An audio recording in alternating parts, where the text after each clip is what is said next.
Today we're going to be focusing on negative exponents and zero exponents. The first definition for negative exponents states, for any non-zero number x and for any integer n, x to the negative nth equals 1 over x to the n.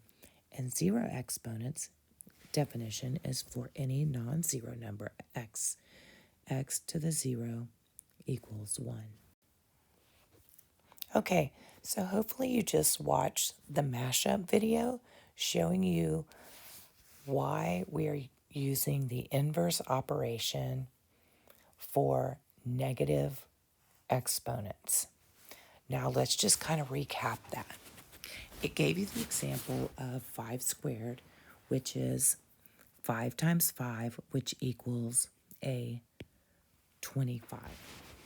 And then if we take 5 to the negative 2, notice that negative and positive numbers are the inverse operation. So this negative sign is representing that we would actually technically have to divide. But there is a shortcut way that we can do that. And all we have to do is write this exponent as 1 over 5 squared.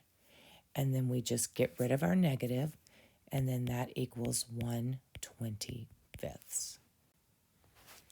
Say you have 4 to the negative thirds. So all you have to do is notice that negative third exponent, that's going to represent the inverse operation. So we're going to be dividing. We'll write that as a fraction. So that's going to be 1 over 4 to the thirds. So all you have to do is multiply 4 times 4 times 4, and that'll give you 1/64. Let's take a look at 2 to the negative thirds. Now notice what I'm doing. There's no negative sign there after when I simplify this. So yes, we technically are throwing away the negative sign, if that's the way you want to think about it.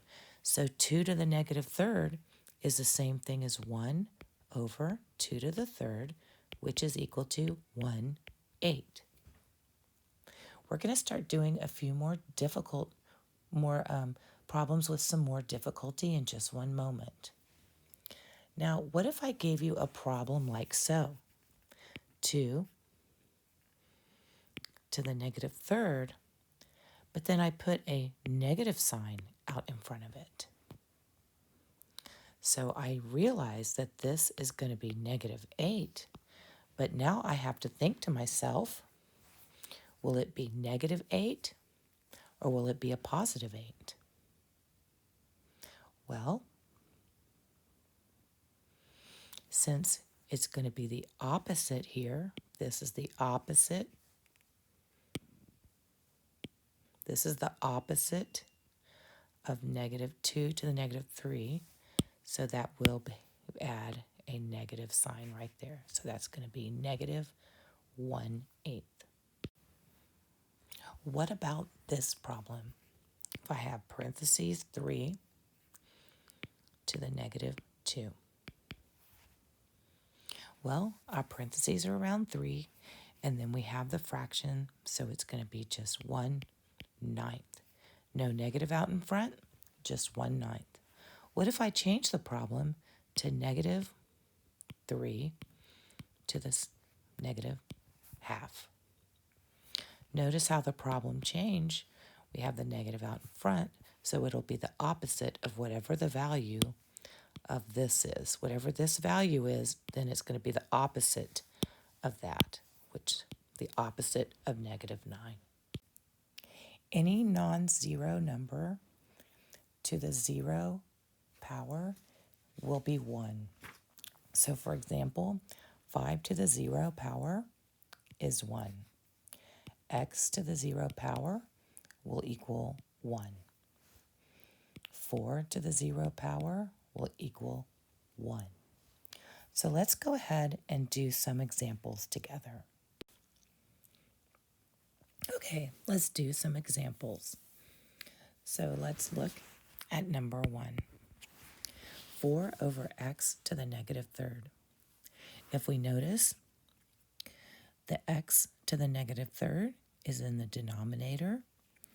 If we get rid of this negative, we can bring the x to the third to the numerator. So we're left with 4x to the third. And that's in simplest form. If for number 2, we have 7 is in its simplest form, y squared. This negative, if we get rid of this negative, then this will just come down to the bottom of the fraction, and so we're left with z. I don't know why I put all those arrows. Okay.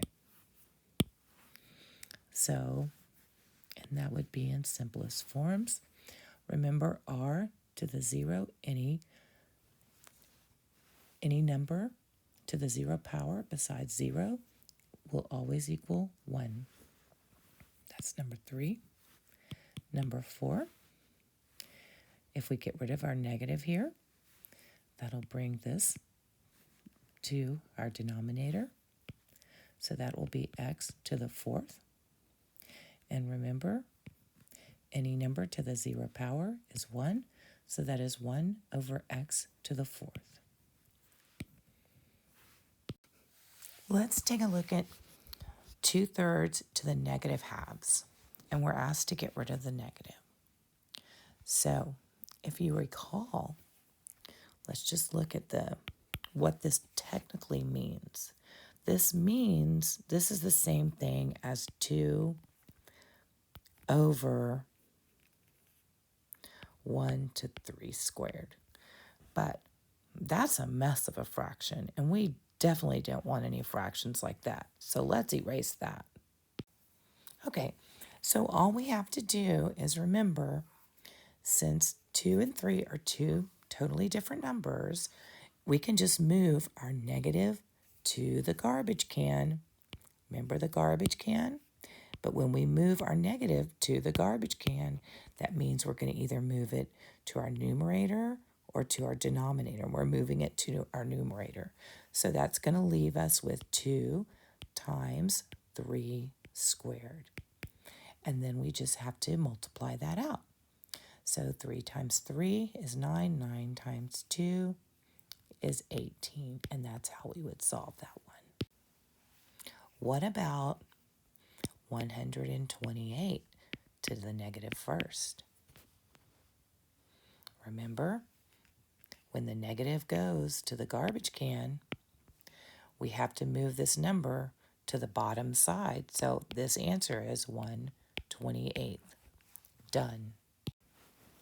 And number 5 would be, if you look here at this exponent here is negative. So if we get rid of the negative, then we can just move a to the third to the top. So that will leave us with 2 to a to the third. Here, this 4 is a positive. No need to simplify any further. This negative to the third, we can just move to the denominator. So that'll be c to the third. And we'll leave the b at the top, and we'll leave that alone. Next, we have n to the negative fifth. We can move that to our denominators.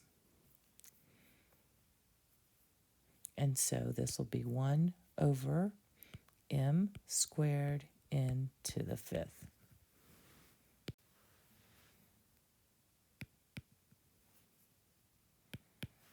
Just a reminder that b to the negative third is the same thing as saying